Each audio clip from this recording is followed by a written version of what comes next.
Dan Fogler, welcome to An Actor's Spares. How are you doing, brother? Good, man. Thanks for having me here Oh man, thanks so much for virtually. being here. It means a For lot, sure. Yeah, in across seas too. But man, I'm such a big fan of yours, man. I probably most people would not admit that this is the film they discovered you in, but Take Me Home Tonight was like one of the first things I discovered you in, and then I followed your career in like Balls of Fury, saw Don Peyote. Is that how you would say it? All Yes, right, good job. cool. Awesome. I'm glad I got that right. And then obviously, man, I'm stoked for you on the Fantastic Beast thing and everything that you've been doing and voiceover. And I have such tremendous respect for you, man. And it's been so cool to see justice prevail for your career. And now, doing the $350 million kind of budget movies and still doing the work that you want to be doing. That's the dream. And I know you got your own podcast and 4D thing going on, man. So I really love everything that you have going on, and you're an artist, brother, and it means a lot to me, you being here. Thanks, man. That means a lot to me. I appreciate you appreciating that. Yeah. But, before we kind of dig into work, I'd like to start at the beginning. You grew up in New York, right? Yeah, I grew up in Brooklyn, Where? uh, Bergen Beach. I'm live Is from Williamsburg. Oh, okay. Yeah. Yeah, I usually, I mean, I've stayed in Brooklyn in all sorts of different places my whole life. I like it there a lot, What was and the experience like growing up here? yeah, it was, it was crazy. It's like it's kind of like Stand by Me, It's like I had my friends who I played every day on the block, and like I don't know if people have that anymore. I'll make a movie out of it someday, but it's very very suburban, and kids would wake up 6 o'clock in the morning, go out and find each other, ring each other's doorbells, and then just start playing, and I guess The magic before the iPhone ruined that. yeah, I mean, before I guess PlayStation, all that, like Yeah. everything that has kept us in the house. Which I mean, I love all that stuff, but ooh, like my kids, we're in Brooklyn, we're in Park Slope. My kids are 7 and 4, Yeah. and if they turned to me and said, like the 7-year-old, I used to run around outside, at 7, Yeah. riding my bike around in the neighborhood at 7 and in the street, if my daughter said that to me, I want to go ride my bike in the street with my friends. Like, are you crazy right now? Like Yeah.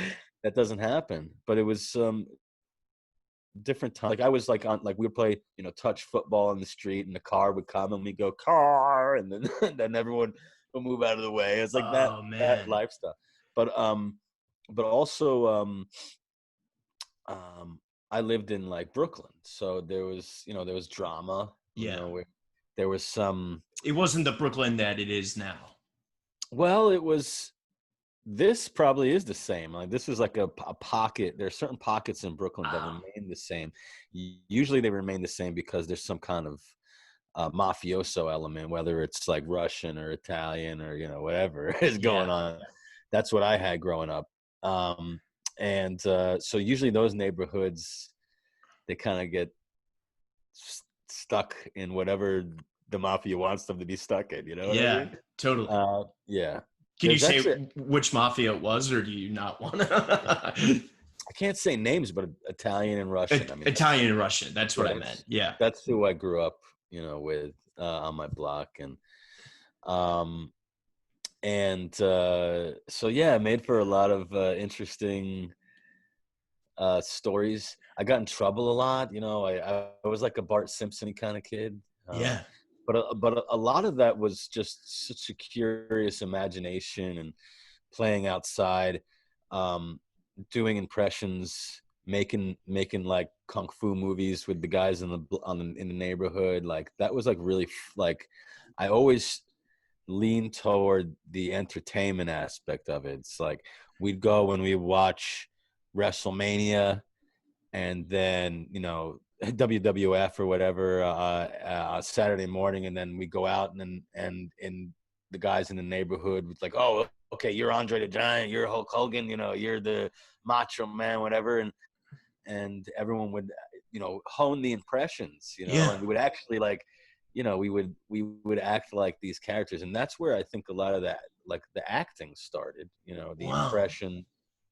Um, and when I got a video camera for my birthday, I was out in the street and I was like gathering all the kids in the neighborhood and making, you know, fun like home movies and stuff like that.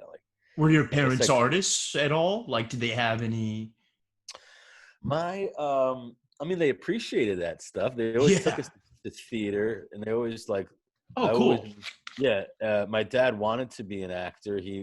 My dad went to the. I had like a perfect storm because my dad went to like the original Fame School, like LaGuardia? LaGuardia as an Yeah. actor. Yeah, and he was their freshman and sophomore year, and this was like, you know, back in the 50s, you know, 60s, and so he was good, I guess, but I guess it was a lot of money, and my grandparents watched him in a show, and my dad was like, so what do you think? And they were like, you're good, but you're gonna be a doctor. Like your science scores are, you know, through the roof. And he was like, okay, I'll be a doctor, because you just listen to what your parents said in those days. Of course. And he became a doctor, you know, because they were like, you'll be able to support yourself. And so then when I came around, my dad was just like living vicariously through me. He was like at every single theatrical performance, and, you know, was the first one in line, and was like always super supportive, and had the ability to support me, you know, into my like late 20s, and almost, you know, I had a deadline. But that was another good thing. My dad was like, 30, I'm cutting you off. When you hit 30, you know, I can't pay for your freaking, you know, I can't help you, you know, with your rent in your 30s, kid. You gotta, you Wow. know, work on it. So I was like, okay. So, but all through my 20s, my dad was helping me, and So, that was did you go to LaGuardia? huge. No, I went to Boston University. I went to just regular high school. I went to you know, I don't know how regular it was. Poly prep, prep, you know, private school Yeah. in Brooklyn, um, and which has had a lot of controversy, like throughout its whole, you know. But when I went there, it was pretty tame, you know. But I got into the theater there, which is like they had a state of the art theater there. Um, that was better than any off Broadway theater I'd ever been in, Wow. and probably a little less, you know, extravagant than a Broadway theater, but it was like a working theater, and it was with the lights and everything. And so we put on great shows at that high school, and that's where I really honed my skills and realized, yeah, I think maybe this is what I'm going to do, you know. Was there a teacher that really kind of helped you manifest that and put you on that path?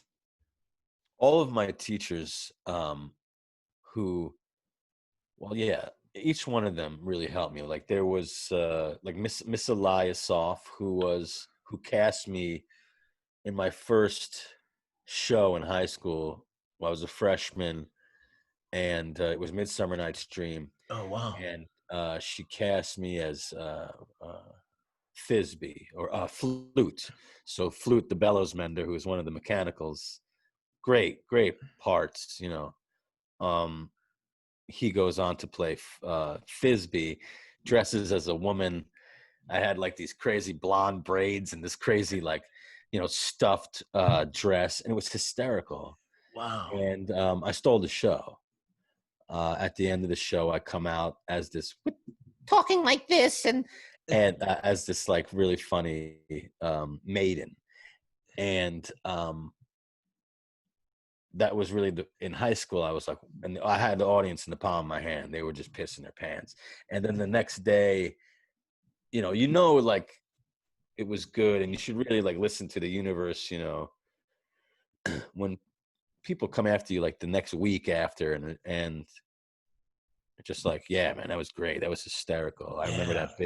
that bit you did. And that's where I really, and then to do that freshman year. So I had the whole 4 Wow. years ahead of me to do all the, you know, to be like what's Fogler gonna do next? That was Yeah. really, that was cool, you know. And I was less likely to be an actor. I was a class clown, you know. Like I said, I was Yeah. like Bart Simpson, and I got in trouble. But I learned pretty early on that as long as I wasn't a jerk and I was respected my teacher, um, that I can, you know, I make the kids laugh. I also make the teacher laugh, you know, Yeah. and there were certain, and because I was like honed that charm, like in a Ferris Buellery kind of way, I Yeah. would be able to get out of a get out of a lot of stuff. I'd be like in like chemistry class, and I'd be like, "Hey, man, I'm not getting the math here, and you know, is there any way that I can make a movie that like is like explains this and maybe do some like cool special Oh, effect or something?" I did the same And thing. they would love that stuff, Yeah. right? Yeah, Yeah, of course. That's they amazing. yeah, they appreciated the effort. They really did, because anyone could just regurgitate, but this shows that you're using your. Obviously, I was overly right brained. Like, obviously, I'm overly right brained, and so they noticed that, and so thank God I was in a school where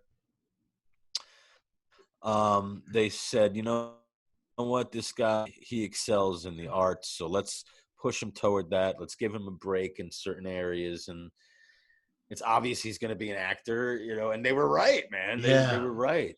That's Yeah, so that's so beautiful. I was very lucky. No, man, you worked really hard for that. And I'm curious then, we mentioned that you went to Boston, but, obviously being in New York with NYU and Juilliard and Yale, a little bit there, Yeah. did you ever think about those schools? Like, what attracted you to Boston? Yeah, that's funny, man. That's funny. Just trying to remember all those auditions for colleges, and Oh, the worst. yeah, I went all over the place, man. And those were you if you want to, you have to go to a conservatory school. Like that was the Totally. thing. So yeah, that journey was wild. Obviously, I auditioned for Juilliard to see if I can get into Juilliard. That audition was a complete disaster. So is mine. Really? Yeah. I'm 4 years sober, but I relapsed the night before mine. Yeah. I Yeah. mean, Juilliard will do that to you. Yeah, it did. It's stressful, man. Yeah. Because like I love Robin Williams, and like I was like, oh yeah, I want to go where Robin Williams went. And it was like Juilliard, Yeah. it was like Julia. Yeah. Kevin Kline, and everyone Yeah. who goes to Juilliard has a way they breathe, and a way Yeah. they walk, and a way they strut. Just like I Totally. want that. I would never. I'm not that Juilliard actor. Yeah. Um, I didn't know that, but I wanted to see. So I did my auditions. Okay, so I should say that I didn't take it seriously because it cracked me up. I right away I just smelled the pretension. Oh, I relate to that so much. God. Yeah, and I walked in there, and it was So masturbatory. okay. So I had done a chorus line in high school, Yeah. and she has the song about like, the teacher asked me to be ice cream, and I couldn't be fucking ice cream. Okay. It's like, you know what I mean? Yeah. Yeah. Yeah. This is like, and whatever that song is, I went down to the bottom of my soul to see if I can become an ice cream cone, and I just couldn't fucking become an ice cream cone. It's like that kind of thing. So here I am. I'm 15, or no, I'm 17, and I'm standing there, and we have this pretentious. The guy's probably still there.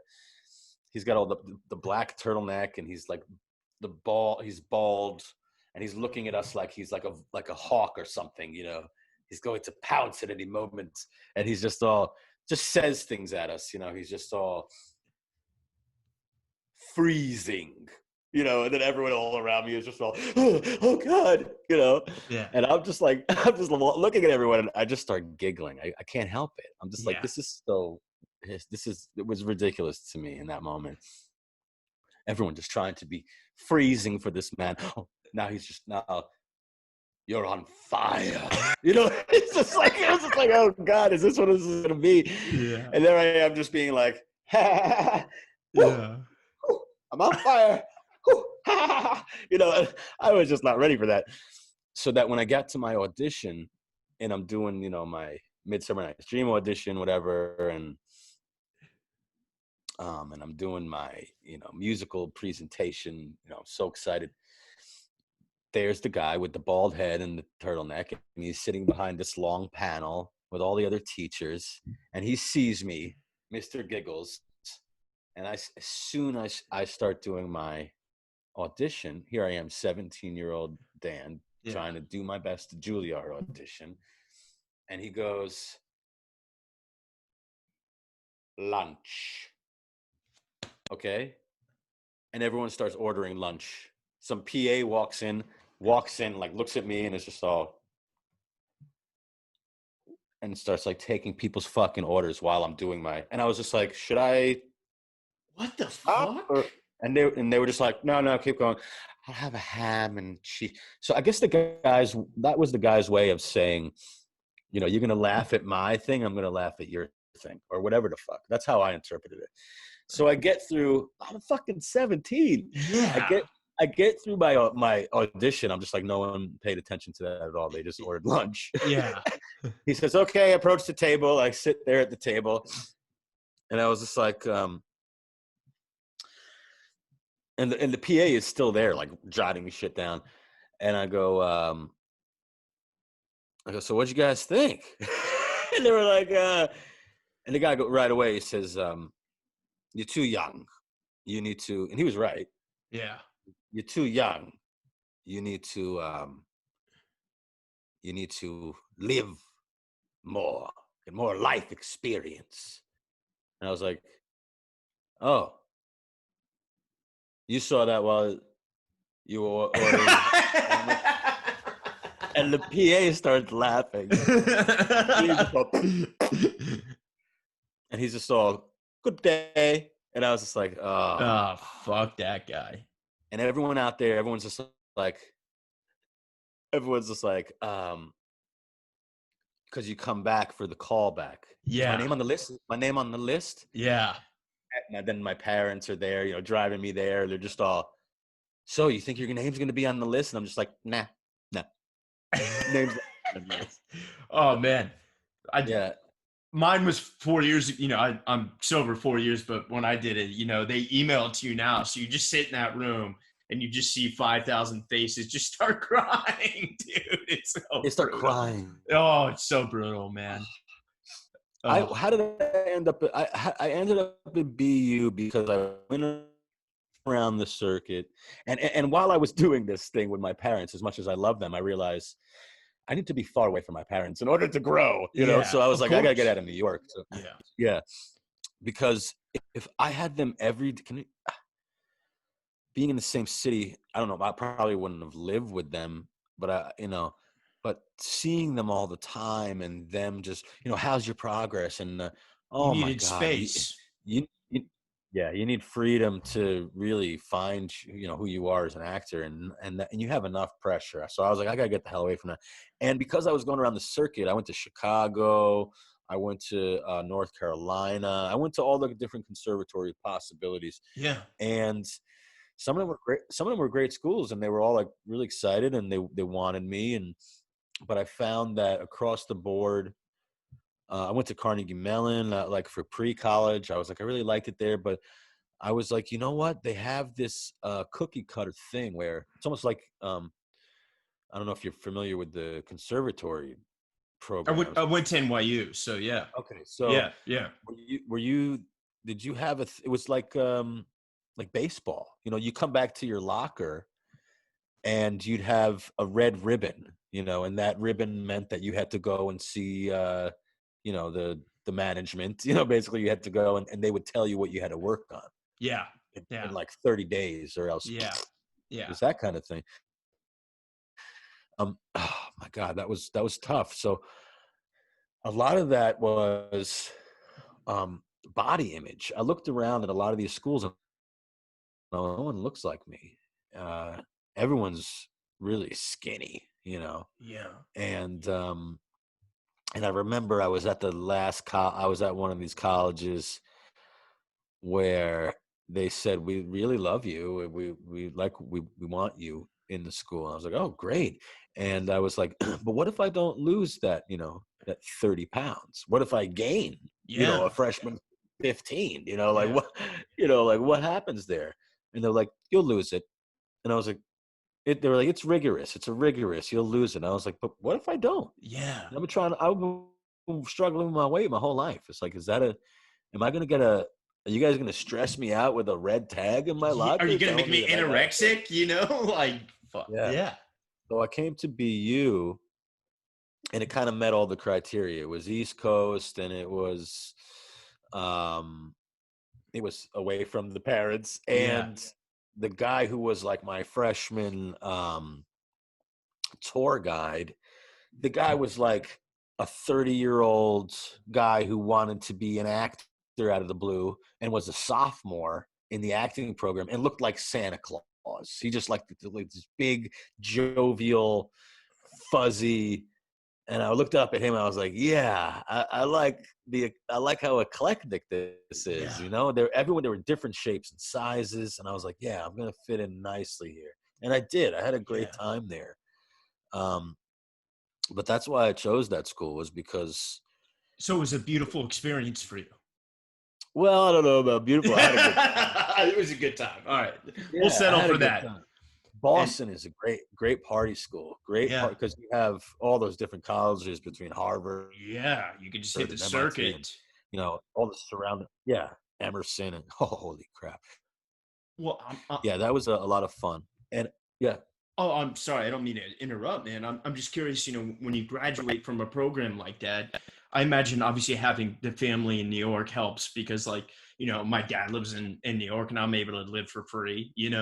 He's got a duplex. So that I stayed here after NYU. And, was that part of the reason that, like, I feel like maybe I'm 30, but during your time, like, was it the LA, New York thing, something that weighed heavily on you, or because you grew up doing plays and, musicals, that New York was your only choice to come back to? I was open to really whatever would happen after Boston. I knew I was going to come to New York after Boston because it was familiar. Yeah.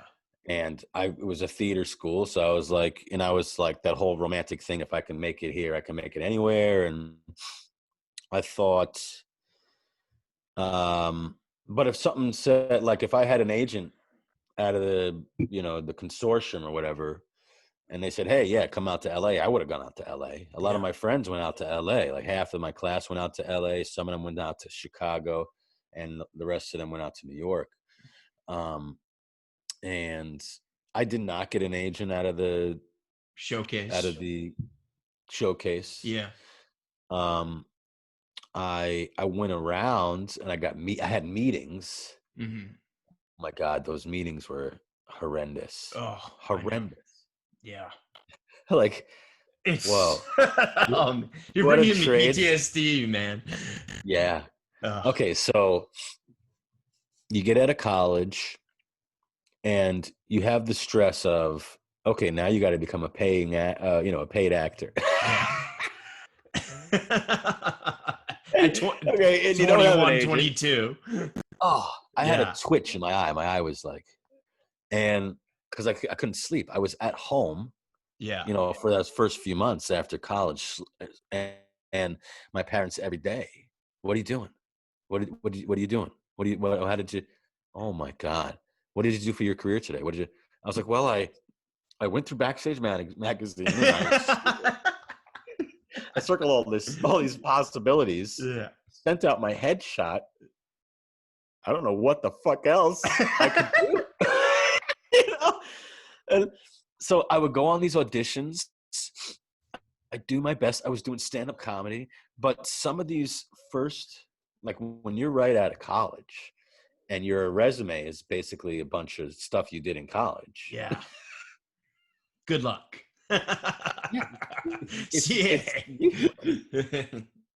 Those first few auditions those first few meetings with agents were such a huge lesson. I one of the worst was, it was a commercial agent, and he's like, "You made me laugh in the showcase." I was like, "Oh, thanks." And he goes, and he goes, "So let me see your resume." He looks at my resume, and he says, "Okay, so you have all these fun special skills, and that's fun, but everything you've done is in college." I was like, "Yeah, you saw me in the showcase. I just got out of college. Like, I'm here for you to get work." And I basically said, I'm wet behind the ears, but like, I'm ready to work, man. Let's Yeah. like get auditions." He's like, "But you like, there's nothing on." It's like, I was like, that's when I kept on hearing the catch-22. He's like, sorry, Yeah. it's a catch-22 because you have to have something on your resume in order for me to get. So it's just like, but is there any way that you could? And then at that point, he goes, "Hold on one second," and he hits a button on his phone, and he puts his headphones on, and he turns away from me, swivels away, and he just starts talking. It was an imaginary conversation. Uh-huh. Yeah. And he's looking back at me. Uh-huh. Uh-huh. And on his screen, his computer screen right here, is a screensaver. And he is not even looking at me. He tilts the computer like this as he's having the fake conversation. "Yes, I am. Uh-huh." He turns the computer, and on the screensaver it says, "If you're reading this right now, this meeting isn't going very well." Scrolling across with like fun robotic font. Oh my And I'm reading that. I'm God. looking at that. And I'm just like looking at him having his fake conversation, looking at the thing. And I literally go,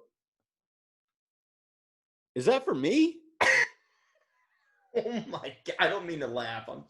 It's hysterical. Yeah. Oh, And I sit there, I just start flop sweat, and I'm just sweating. It's August. And I'm just oh. like, "Oh, I guess I so leave. I'm talking to the back of the guy's fucking head. Yeah. So I should just leave?" And then I'm just like, "Fuck it. I'm not going to give the guy the fucking, I'm just gonna ride it out. I'm going to sit here and see what he does. I want to hear his fake fucking conversation." Yeah. At which point, he hits another button. He calls his secretary in. His secretary comes in and is like so flustered and like so like doesn't like him. Comes in, and this poor girl with a stack of fucking scripts walks in and is just like, "What?" Okay. And she looks down and she's like looking at the back of his head, and she looks at the screen, and then she looks at me and she goes, I'm sorry. Yeah, you can leave now. You can go. I'm sorry." And I go, "Okay." And I leave and I walk out into the hallway, and she's like, I'm quitting really soon. He's just an asshole to people. I'm so sorry about that." And I was just like, I can't believe he couldn't even look at me and tell me goodbye. Yeah. What a piece of shit. And I almost have a feeling I think I know who it is, but we'll talk about it later. I have each one of them was their own brand of cockery. Yeah. One guy, I came in, I was exhausted after it was another one of these like fucking heat wave days, exhausted. And I'm sitting in this guy's office, and I'm trying to like make this small talk. And I get two jokes in. He's kind of smiling. And then I look down and I see he's eating fucking sushi off of my headshot. Oh Directly off my of the headshot. God, which costs like $2 to print. Yeah. And I'm out of college. I was like, "Oh my God, like I spent my money on it." Yeah. You know what I'm talking about? And I'm just like, now I'm just flabbergasted. And he's talking to me, and I'm just like, "Yeah, uh-huh, yeah." And he's just all, "Oh, you're kind of boring." And I go, "I just had a long day, man. I just had a long, long day." And he's just all, "Well, anyway." And I was just like, "You keep the headshot." Yeah. And I leave, I leave and I forgot my fucking bag or whatever the fuck, because I was just so flustered. And I come back and I see my fucking headshot ripped in half in the garbage right next to him with fucking soy sauce splattered all over it. And I just came in, I saw that, and I saw him, and I was just like, wow. And he was like, what? What? And then I was just like, nothing. Um, yeah, it's a power trip, man. They're at Yeah. these mid-level positions, you know. Where they exude every little ounce of fucking bullshit power that they have. It's They know that you need them, yeah. and that's why it's like you have to somehow find a way to act like they need you. And I'm so curious to ask you, man. This is so beautiful because I lived that life at one-on-one for a really long time before I got rep. How did you not cave to despair? Like at that point, did that manifest like, okay, I got to create my own work, or what was it that like Yeah, ignited? always. Yeah, Yeah. I was like, okay, I got to get what's the quickest way to get a manager? Well, people are getting managers by doing stand-up comedy these days. Okay, so I just started doing stand-up. I just started writing my own material, and basically setting up a camera, getting baked. This is how I made my material. I would just smoke hella pot, which I love to do, get super creative, and yeah, just do fucking Robin Williams, fucking Jonathan Winters characters with different hats and different. There's like tapes and tapes and tapes of me, yeah. hysterical, ridiculous, non sequitur stuff. And then I would take the best of that, and I would patchwork a routine together. And I started to get some attention doing that. But it was so dark because I would come off the stage and I would kill certain nights, and Doing then I like would the look. Cellar, Dangerfields, those kind of places, or Exactly, New York yeah, Comedy Club, stand yeah, up. Yeah, improv. Dangerfield. Yeah, I know. Yeah, for sure. Exactly, like Yeah, all like yeah. yeah, And I worked my way up. I did Caroline's. I did like I would do these showcases at Caroline's, new fresh comedian night. Whatever the fuck. To get you'd have your tape. and I love your Sam Um, Kinison, screen test, man. that was cool. That Yeah, was yeah. Who knows what's gonna happen with that movie? But it will. but who knows? But to be able to do that, Yeah, to be able to go to Dangerfields on the stage where he did his thing and recreate it, and then have the manager at the beginning be like, yeah, whatever you can do, yeah, it's for Sam Kinison, yeah, whatever, do your thing, and then to have him come out in the middle of the set from his office and walk up to the stage, and just I'm talking to him, and he's like, you're in the shot, man, you're in the shot. And he's just like, I thought it was Sam. And so that was really special. That was really cool. wow, that's Yeah, so yeah, beautiful, man. Wow. yeah. The that was a cool screen test. People could check that out. Yeah, Stand up is hard. It's really hard because, like I was saying, on nights that I would kill, I go off stage and looking for high fives and camaraderie, and I would find people. I didn't find my clique, yeah, because I was an actor coming in yeah. to do stand. I was like, I'm doing. They sensed that I was just, I'm just moving through. You weren't like David Tell or one of those guys that were going to be there, doing. That was their thing. No, they Yeah, knew. yeah, yeah. I get that, Yeah, and they knew that I was like which is auditioning. why I've been scared to try it because I heard it's very clicky like that. They're not It very. Oh, is. yeah. Yeah, yeah. And they would like, I go for a high five, and like no one would be there, and Oh man. and I'd be like, "What's wrong, man? What happened? I thought I thought we were pals, And to be like, "Fuck, man, I gotta follow that." Like, be like, Yeah. "Oh, like I was rooting for you. Like, what the fuck?" Like, Yeah. you know, so I got out of that and I started doing UCB and improv, and And now that's no longer, sadly in existence in New York at least. Was that a really good experience for you? Because I know, to be honest, it can go, used to be kind of, I'll just say it, and I don't want this, it's not coming out of your mouth. It kind of became a pyramid scheme at the end.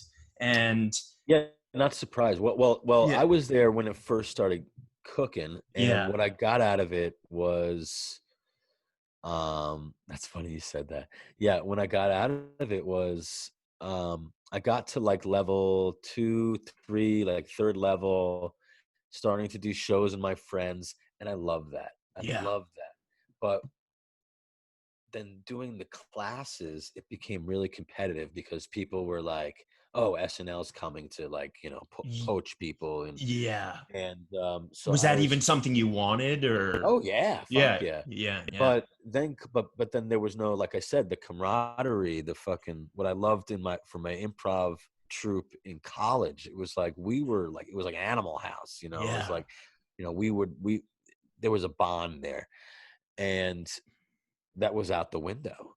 And how do you fucking improvise with people who you don't trust to have your back? Yeah. Totally. You You know, like can't. any second they're gonna fucking throw you under a Golden rule fucking, of the improv. yeah. Yeah. So it was very toxic.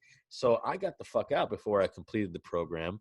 A lot of my friends followed me, and I continued to make stuff with my friends Yeah. outside of the UCB. So the UCB, it was like the delicious center of the Oreo cookie. Like the the middle of it was like, the core of it was really fun and great, and but then it became something else. Um, like you said, I guess, it became like a pyramid scheme to keep it going. I don't know. I got out pretty soon, but I'm not surprised.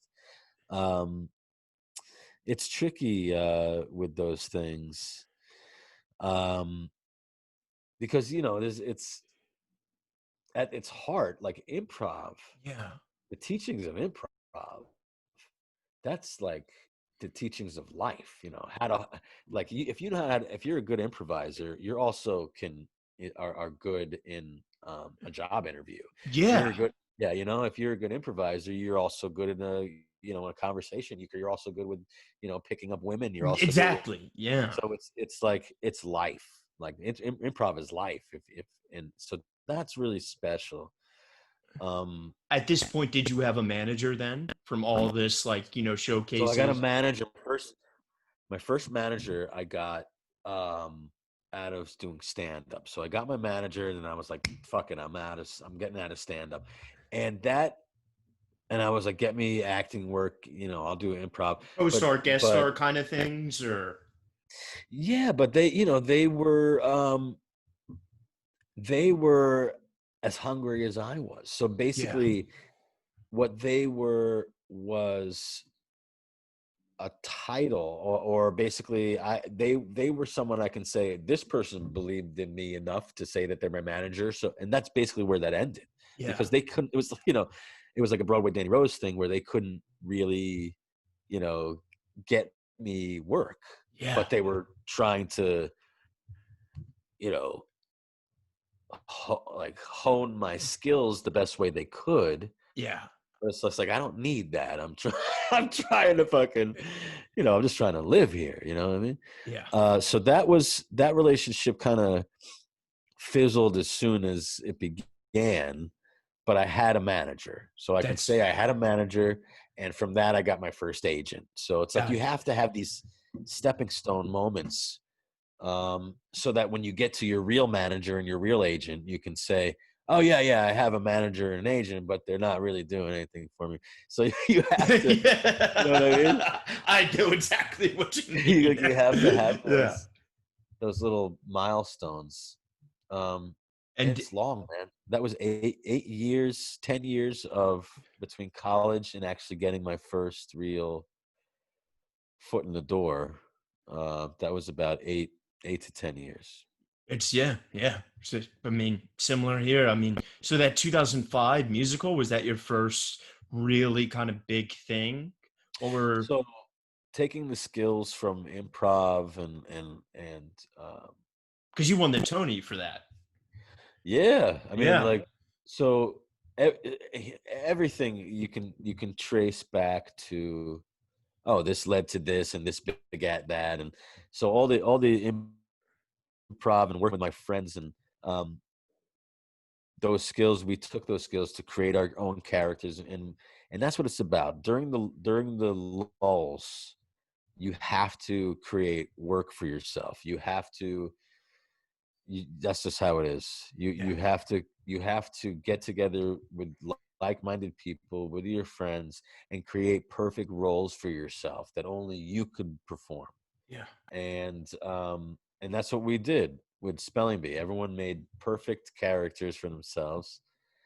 And we started performing this show, off Broadway, for shits and giggles, for literally for laughs, to see who would come, and it caught on.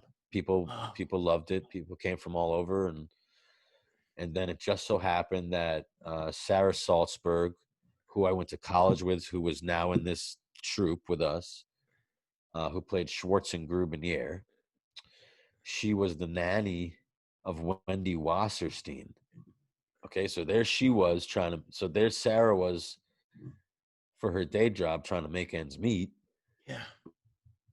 She nanny of Wendy Wasserstein. Wendy Wasserstein comes to see her nanny in a show, Yeah. and she falls in love with the show. And it's history. Wendy Wasserstein is just like, I got to get my friend Bill Finn and James Lapine to see this. Yeah. And then the next thing we're fucking workshopping it, and that was my ticket, man. But yeah, that was 4 years of workshopping that, in the Berkshires at Barrington for like 2 summers, a winter and a summer, and then we got it to second stage. Wow. And then from there it was a year on Broadway. So that journey was intense, man. It's just like Yeah. created a character with my friends, and then took it all the way to Broadway, and then to get a nomination out of that is just Yeah. like, and then to actually win is just like, oh, okay, I see. Wishes come true. I see. Yeah. When you fucking focus on something and you say, this is all I'm going to focus on right now. I'm just going to make this good. Yeah. I'm going to put my passion into this, and shout as loud as I can, and maybe someone will hear me. That's it. That's it. That's the only intention. You're not trying to Yeah. get paid, You're just doing it for the work. Yeah. Let me see Because you how love it. fun I can. Yeah. Yeah. Well, there is an intention. You definitely want to be heard. Yeah. And with that intention, with that pure intention, uh, then the universe will conspire in your favor. It will. Every Yeah. time I've had a situation where I was just like, don't think about what anyone else is doing. Just think about what you're doing right now. Just focus on this. Whether they were commercial successes, is another thing. But Don Peyote came out of that, like, out of necessity. It was a lull in my career, and I was having like a spiritual kind of moment, and I was like, I want to document this. And that movie connected me to so many amazing people, interviews, Yeah. just and help me evolve and become the kind of person the humble kind of person that I needed to be, to ask for the right miracles to happen so I can get the right roles, like Fantastic Beasts and the stuff that started happening after that. And then, Like, I needed to. I mean, you say that so casually, but what, as a guy who went in from having a fucking asshole agent put sushi on his headshot to then being on a $250 million set with Colin Farrell, Ezra Miller, Eddie Redmayne, what is that like? I mean, was there just a moment the day you arrived where you're like, shit, dude, or did it just kind of at that certain point, work became work that became work, and I don't want to say it felt like a natural progression, but you earned it.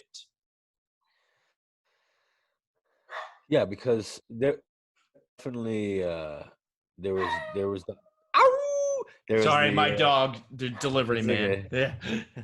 There's a humbling that Yeah. had to occur.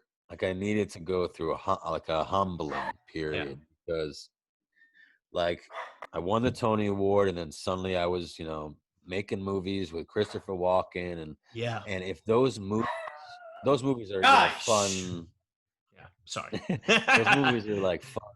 They're fun, like cult movies and whatever. And it was good that I did them.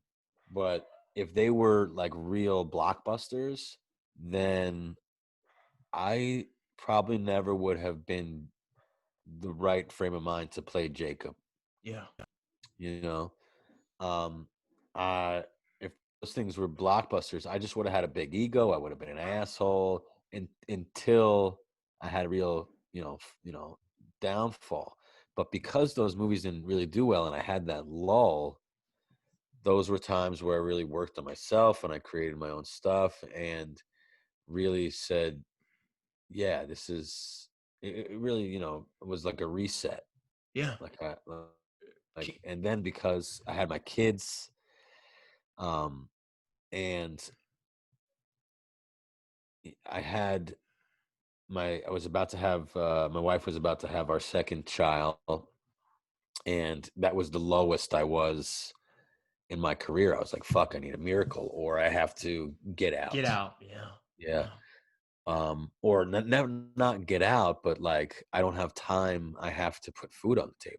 I Yeah. have to do other things. Like, How did you and not cave to despair in that moment? If show's called An Actor Despair, it's like what buoyed you in that moment? Because I think we yeah, all where need it. everyone around me was just like, yeah, maybe it's time to, take some time. Wow. Yeah. And I was just like, fuck. I was just like, I whenever I was in these moments in my life at these crossroads, on New Year's, I would make these wishes on stars on New Year's. So I basically asked for a miracle. I was just like, please, this beautiful star I'm looking at tonight. Um, and it worked before. Like that's how I got my wife. Like I wished for a relationship that just worked and Yeah. was, easy, and we loved each other. And I literally hooked up with her that night. But I was like, okay, let me try this again. So I wished on the star. I was like, I need a miracle here. I got my second daughter coming, and I just there's so many. I literally said in my head, like, there's so many franchises out there. There's so many spin-offs and sequels, and Yeah. I was like, isn't that funny? And I was like, and I was thinking Star Wars because I'm a Star Wars Yeah. maniac. Totally. And I was like, and they were, doing the movies. I was like, just come on. I don't care if I'm, just like a. Kylo Ren, I I could would, have seen it. right. Just with the right up to the. I was like, I don't care, man. Yeah. I'll be freaking. I'll be a sand person. I don't Yeah. care. I'll be, I'll be Greedo's. I don't give a shit. Like, and literally like 2 months later, I got the audition for Fantastic Beasts Wow. out of the blue. Like, It was it JK or just your agent or they said, they're my agent calls up and said, they're looking for this character Jacob, and you fit the bill, and we're so go do your best. I don't think anyone thought that I was going to get the role. I wasn't anywhere in my. I thought that I would have to, where I was in my career, that I would have to do this movie in order to do this movie in order to even be in contention for Fantastic Beasts. Like, that's where my mindset was. yeah. Um, I was like, oh my God, like, what am I going to leap into one of the biggest franchises in the world out of the blue? That's Yeah. crazy. Yeah. So what I learned from these, this constant rejection process that we go through of, creating, able to tango with it, getting rejected and then coming back for Yeah. more, it's like The boomerang. hey, yeah, exactly. Yeah.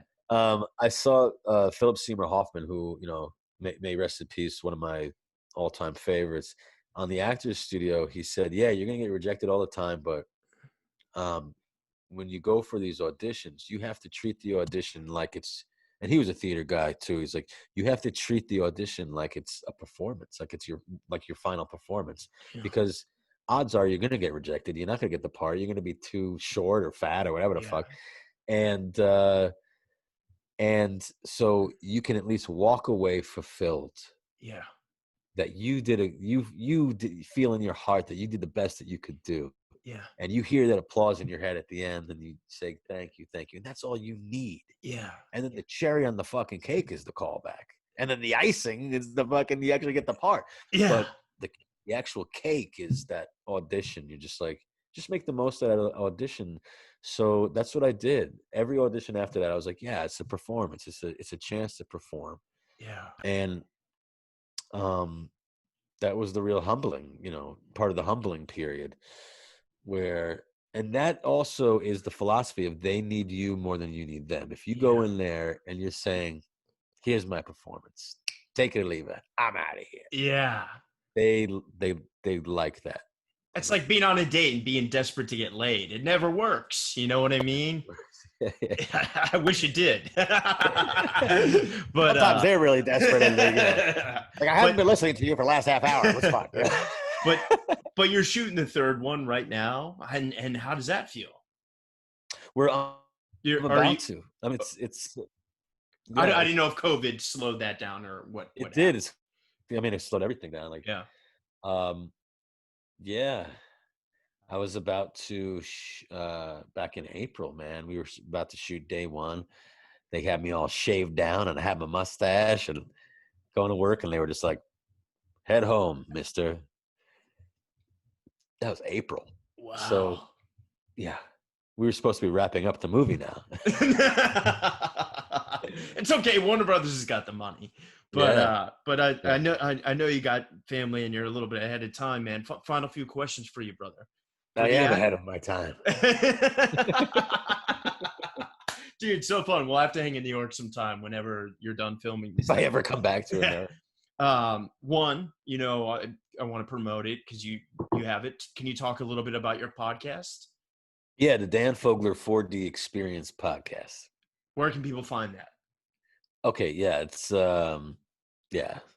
Spotify, Megaphone, iTunes, on the Authentic network. We also do a live show, which is on NerdBot.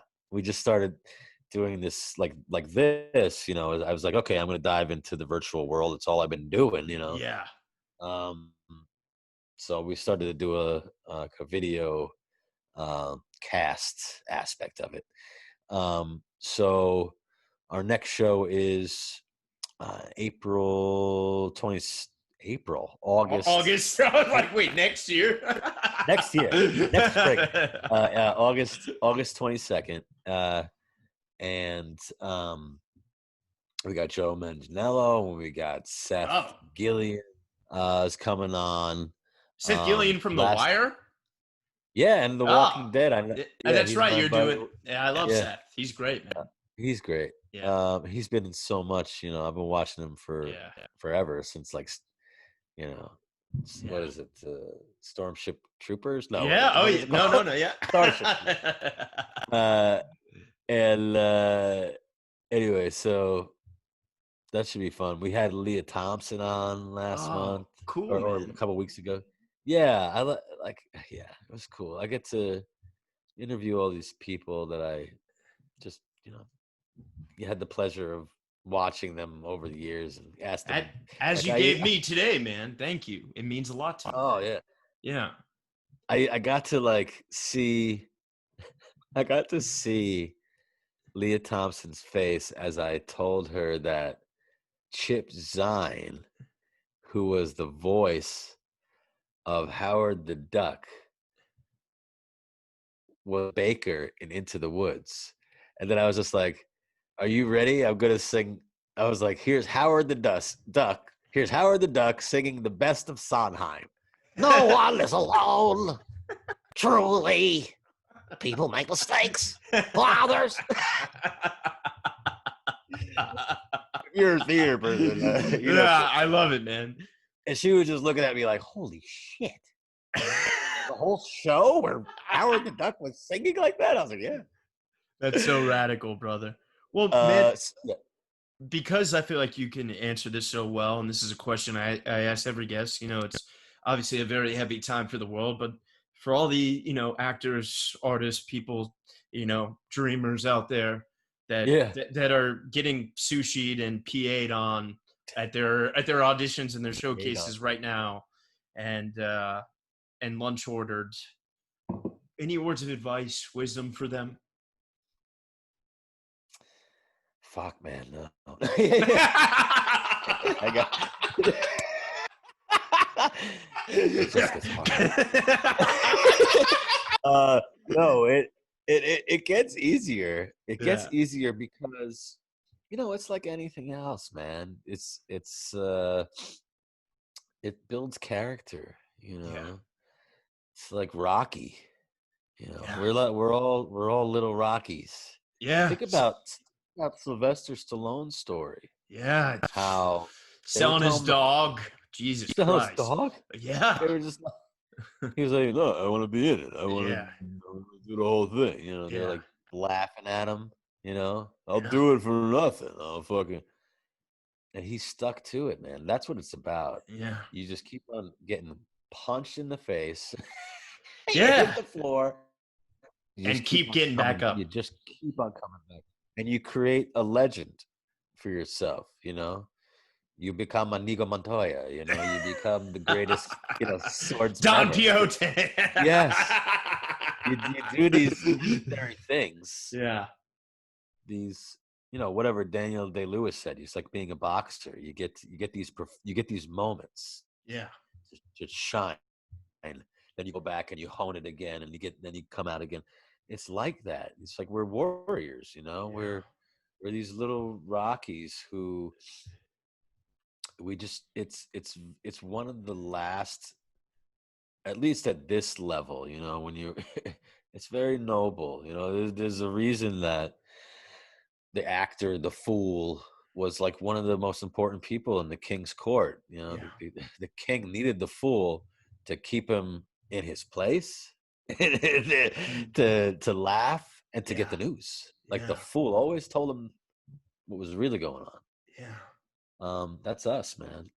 And Beautiful that's our job. words. And it's very, you're part of a long line of it's a very special tradition. And just keep at it, because you're bound to be in something. You're bound. There's so much content out there, so much to watch, so much TV, and just keep at it. Yeah. Keep at it. It's a small world. Be nice to people and you'll get work. It means the world. Dan Fogler, thanks so much, man. I hope we get a chance to do it again someday. And dude, I got so much love for you and so much respect, and I'm so excited for all that's to come. And you deserve it all, brother, truly.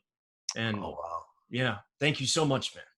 Hey, thank you. Yeah. Ryan, got a lot of love. Yeah, man. Hit me when you're back in New York, and we'll grab coffee or something. I live in Brooklyn too, so. Nice. Yeah. Maybe in the spring, man. Yeah, when you're done with whatever, Larry Potter. Break legs in the meantime. Yeah, with what auditions I get, man. Hopefully it picks up soon. Yeah. Oh, and check out my comic books, Brooklyn Gladiator, Fishkill, and Moon Lake with Heavy Metal magazine coming out all this month. Fogler's Fictions. Fogler, is that a website or? Yeah, that's my www.foglersfiction.com. That's my website. One-stop shopping for all that stuff. I got 3 titles coming out. I don't know if you're a comic book guy, but I got 3 titles. I'm buying all 3 of them. Well, send me your email and I'll give you some links to some digital versions. Amazing. I'll email Sarah now. Thanks so much, brother. Sure, brother. All right, man. So much love. Take care of the family. All right. Okay. Thanks, man. All right. Later, brother. Break legs. Peace.